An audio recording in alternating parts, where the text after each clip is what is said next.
This week, myself, Uncle Bully, the innovator of violence, Tommy Dreamer, and the world's strongest man, Mark Henry, are going to discuss the do's and the don'ts of airing your dirty laundry, airing a grievance, when to tweet and when not to tweet, when to knock on a door, when not to knock on the door, when to talk to the boss, when not to talk to the boss, and if you do talk to the boss, how you should go about talking to the boss. Now, you might be scratching your head and asking yourself, why are they talking about all this? Well, let us tell you. I'm sure earlier in the week you might have seen on social media Corey Graves wasn't exactly enthralled with being moved over to the NXT announce table. And I say moved over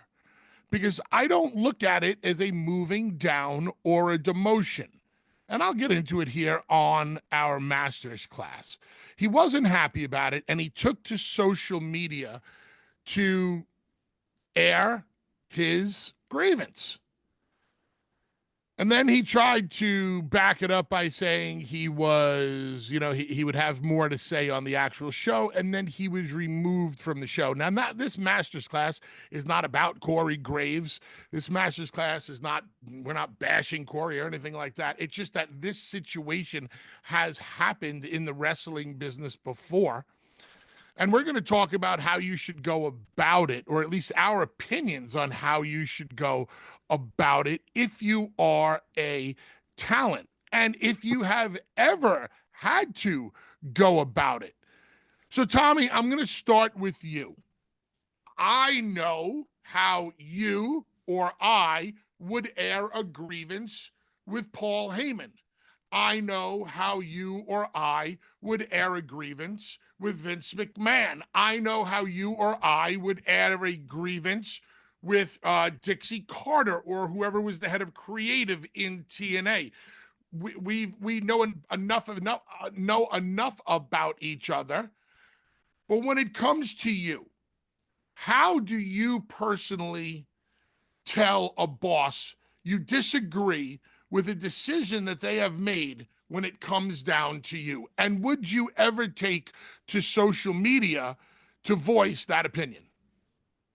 I guess it goes number one for your relationship with said boss. And if you have a relationship or you don't know how to handle a situation, then who do you talk to? I will never forget my conversation with The Undertaker where I was feeling like I should leave.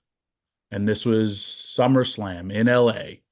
And he was just like, you need to handle Vince like this. When I already had a good relationship with Vince, but I felt my relationship was strained with Vince.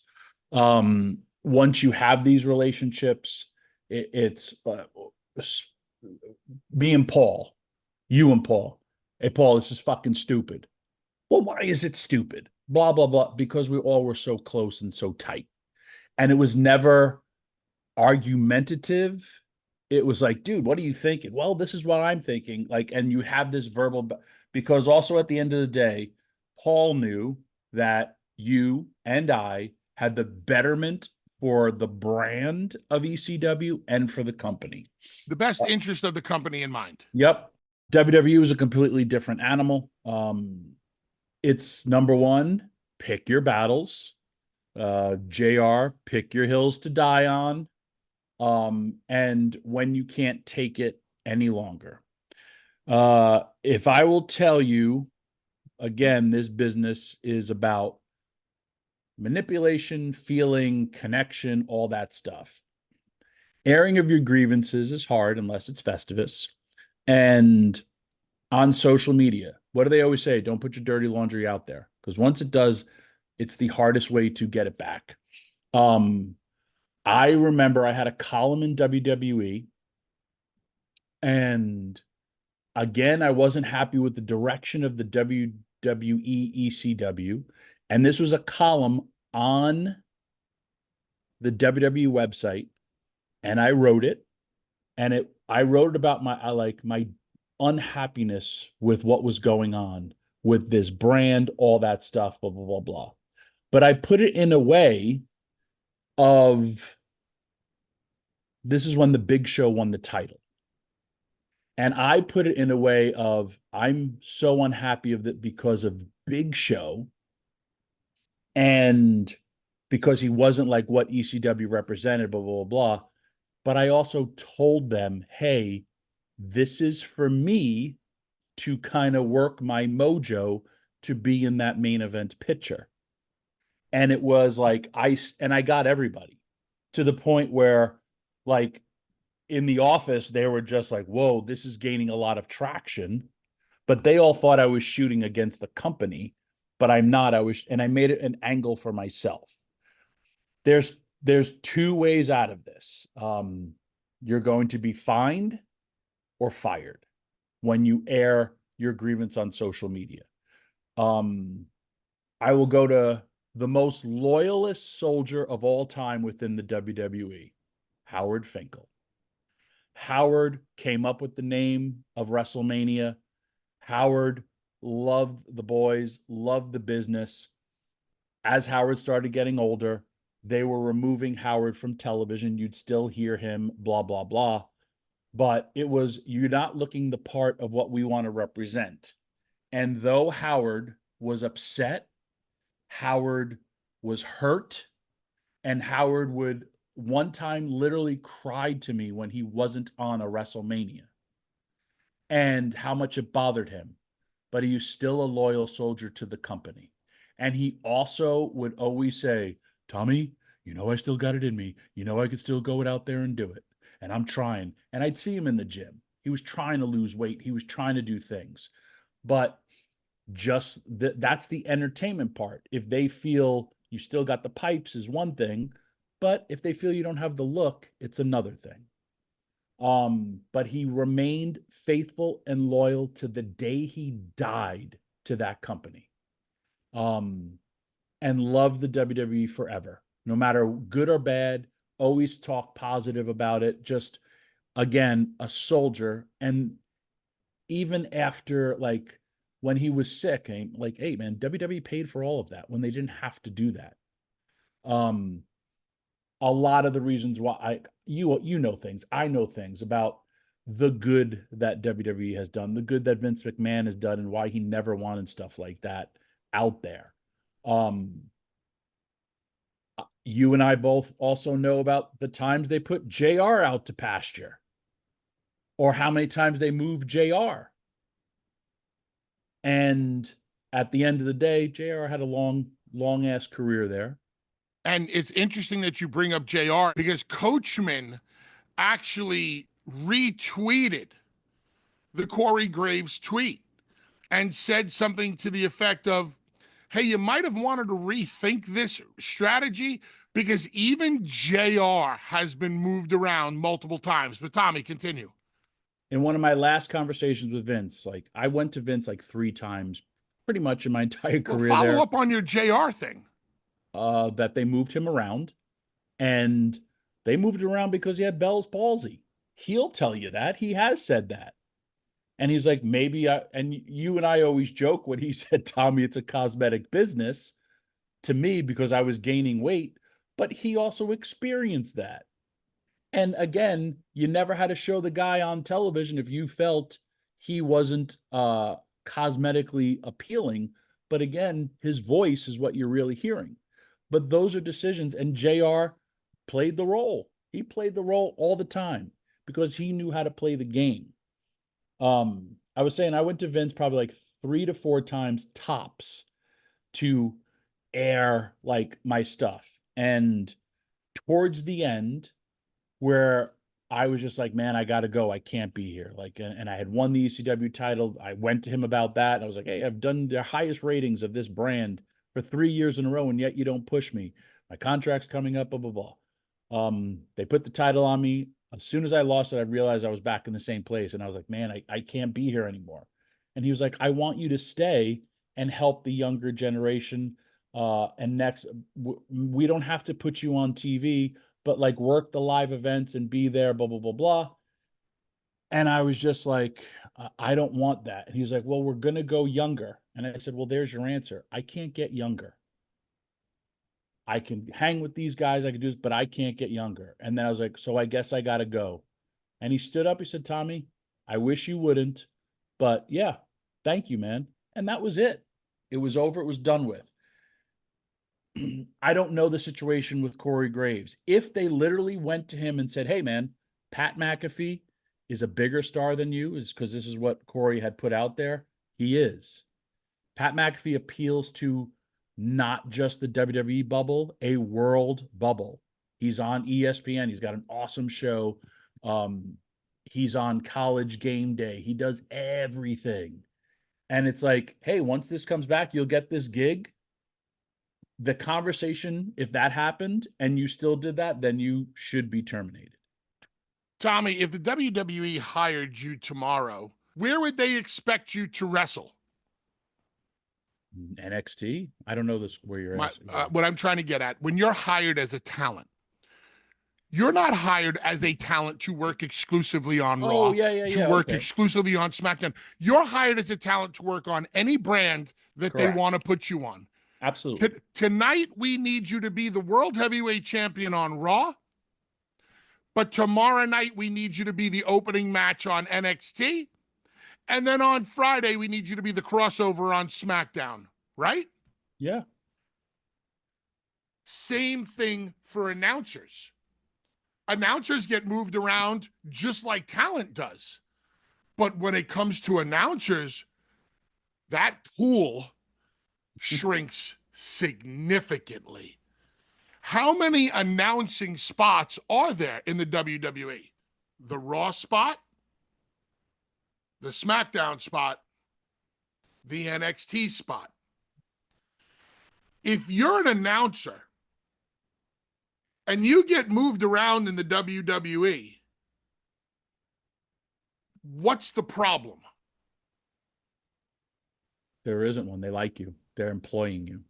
If they didn't like you, let's say you're an announcer on Raw or on SmackDown, and then you got moved over to NXT as a third member of a table, wouldn't it have been just as easy for them to say, we don't need you, go home? They fire you.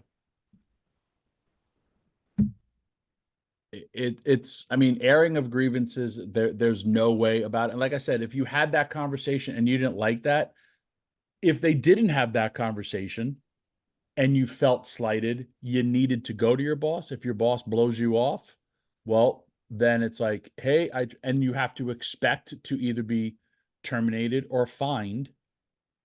Or like, Dave had said, like, what do you think the end result is? Oh, you put something out there that was kind of taken negative towards the company. Let's bring you back. There's no end game except it hurts you. And it sucks because you're super duper talented. And for WWE, if they keep you, think about Joey, our own friend Joey Styles. Joey was under contract. He did Raw. He did ECW, all that stuff. And then when he fake quit on television, what did they do? They kept him in the office and he worked on .com. He stayed employed. I'm a very big believer in if you teach a puppy or if you don't teach a puppy where to use the bathroom, when to use the bathroom, the puppy is just going to piss and crap all over the house. And the puppy's never going to know it did anything wrong. And then when you try to reprimand the puppy, it's going to be confused. Same thing as wrestlers. Same things as human beings. We're programmed a certain way. In ECW, we were programmed and we were allowed and granted the ability to talk to our boss, Paul Heyman, about anything and everything. And we could go to him like this and have a nice, calm conversation about the character or the match and the promo and, the check didn't clear and blah, blah, blah. Or you could go in like this and say, Paul, what the hell is wrong with you? My character, blah, blah, your sister's ass and the check. And there was never an issue because it was all in the best interest of the company. Never would I think of going to other people to air my grievance or air my dirty laundry. Now, wrestlers talk. Wrestlers are a bunch of chatty Cathys who like to bicker, bicker, bicker. You know, this is wrong, that's wrong. My push, my promo, and then when it comes time to stand tall before the man and talk to their boss, they just go, "No, everything is okay. I'm very happy." Well, then that's on you. But for those who actually get up and talk in front of their boss, there's a way to go about it. And telling every other wrestler your issue or taking your issues to social media 9.9% out of the time out of 10 is not going to do you any good. So with Paul, it was okay to do that. When you got to the WWE, I had a great relationship with Vince. I had very much an open door policy because I opened the door from the beginning. But in no way, shape, or form would I ever go in on Vince the way I would go in on Paul. I guess I respected Paul very much, but Paul was more tolerant of our natural personalities. Vince, you had to have that respect and a high degree of professionalism with him. But I would never think to take to the internet or social media if I had a problem with the way the Dudleys were being pushed. And oh, by the way, in 2015, 2016, I despised the way the Dudleys were being handled towards the end. And I walked into Vince's office and I said, "I'm sorry, I just can't do this your way anymore." There's a lot more to the story, but at the end of the day, me and Vince shook hands, we hugged, and I said, "Okay, take care, brush your hair, we'll see each other later." Just because you have social media doesn't mean as a wrestler that you need to use it in a way that's going to hurt you. I've said it before, and I'll say it again. If you're a professional wrestler, if you're a sports entertainer, learn how to work your social media. Don't let your social media work you. I was just going to say, there's also a point, and this is why welcome it. You were at a breaking point where you had to leave. I was at a breaking point. If your end game is to if your end game or goal is to leave, then put it out there on social media, because there's no end game out there. Mark, I know you've been waiting, chomping at the bit. Mark, that's the quietest I've heard you been for every you're taking it all in. class. I mean, you've just been taking it you all in. Waiting. So let me ask you, Mark, during your career, if you had an issue, if you had a problem, how would you handle it with your boss? And if you had an issue, would you ever take to social media about it? Bully, I was a dumbass. I was a complete dumbass. I was ignorant to pro wrestling, the protocols, all of the philosophies on how you get stuff done. I just handled it like I grew up handling shit, with my hands and with my mouth. And my mouth got my ass in a lot of trouble. Got me banished to Canada, which ended up being the best thing in the world for me, because I needed to get educated for wrestling. And Bret Hart and Owen and Leo Burke and Rodney Blackbeard, who was Bad News Brown's #1. The guy that a lot of Christian and Edge and Jericho and all of those guys learned from, that's who I learned from. So I got blessed. I got lucky.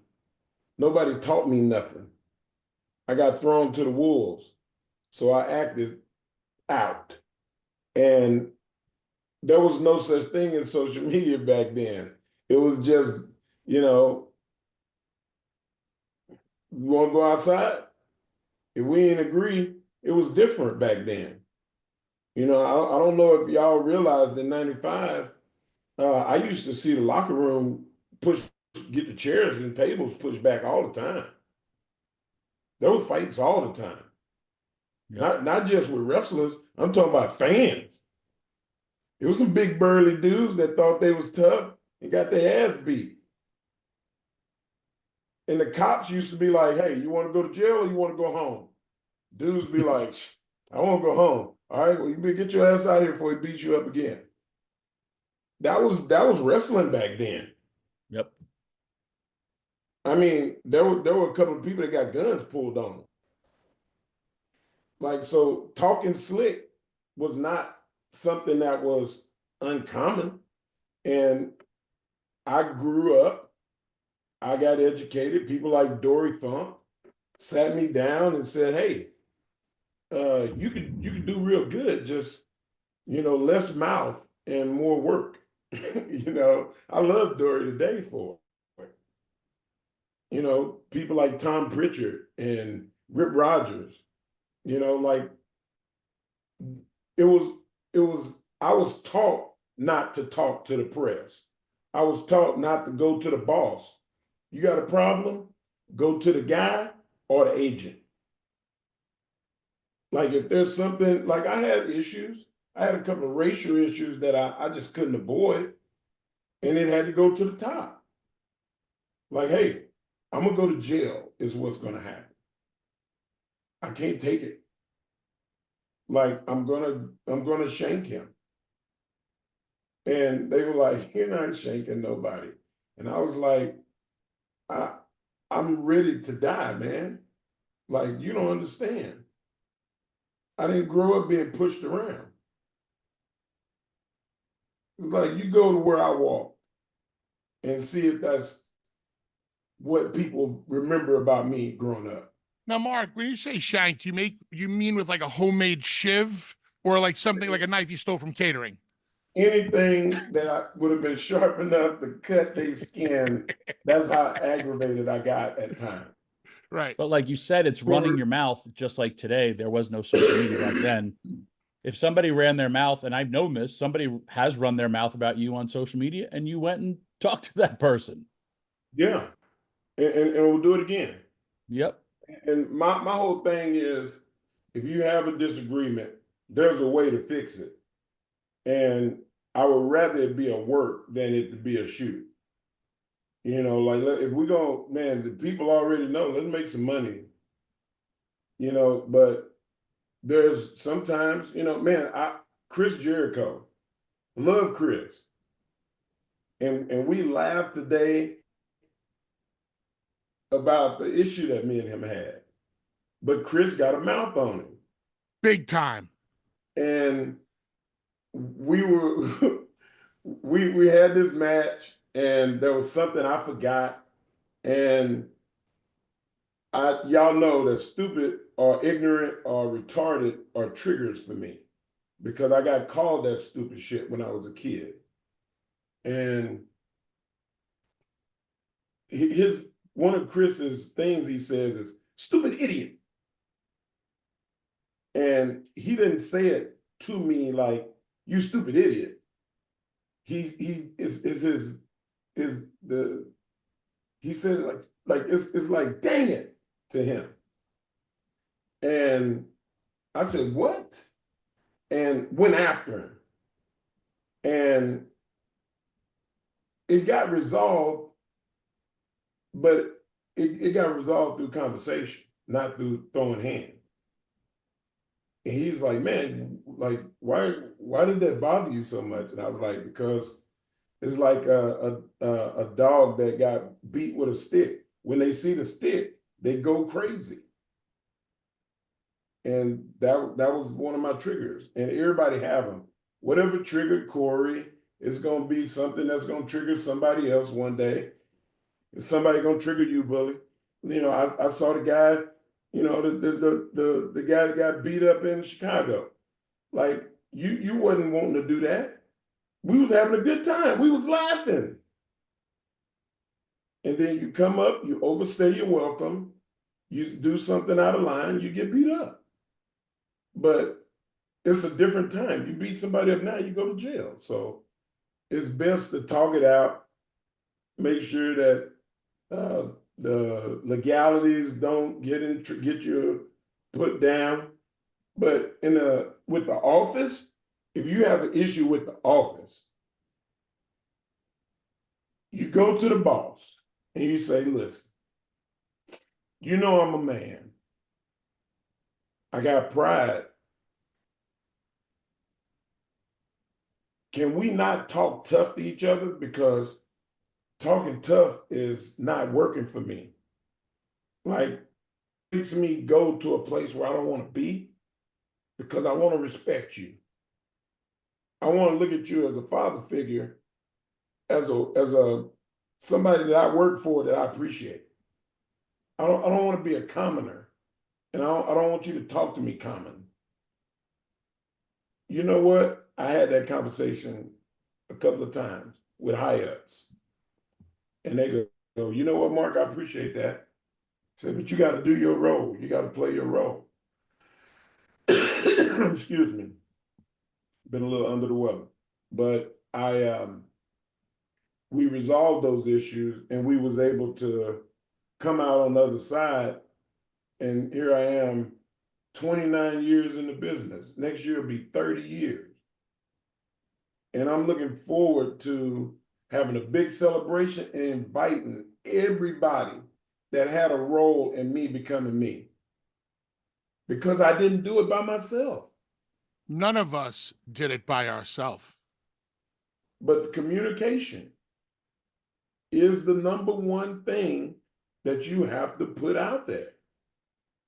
And I think the lack of communication is what spawns a lot of the problems in pro wrestling. Lack of communication, without a doubt. And then because of that lack of communication, wrestlers start to talk to other wrestlers and wrestlers stir each other up. That's why it's not a smart idea to talk to other wrestlers. It's a very weird, interesting industry when Why do we do it? Why do we do it to each other? Are we that bored? Well, we don't know what we're getting ourselves into when we first started. We don't realize, we see what learn this yes through experience. And this master's class, I know, Mark, you always talk about younger wrestlers who should be listening to the master's class. We obviously put the master's class out there for fans and whoever listens, to Bust It Open. But younger wrestlers can really take away from this about how to handle and not handle things. You talked about your mouth getting you in trouble, Mark, and I always say my mouth got me where I am, and my mouth also got me where I am. It got me good and it got me bad, but I learned throughout the years. I didn't have to die on every hill and blah, blah, blah. So, I think it's good for younger talent and sometimes even, more veteran talent to remember that there's a way to go about things. And if you maintain your levels of professionalism, 9 times out of 10, the office will also. But if you go and air the dirty laundry or the grievance on social media, the bigger the wrestling company, the smaller of a chance that you come out of this looking good or surviving what you did. And once it's out there, once you hit that send button, you really can't take it back. So, hey, Herman would said it the best. You can voice your opinion, you can write it, you can type it, just don't send.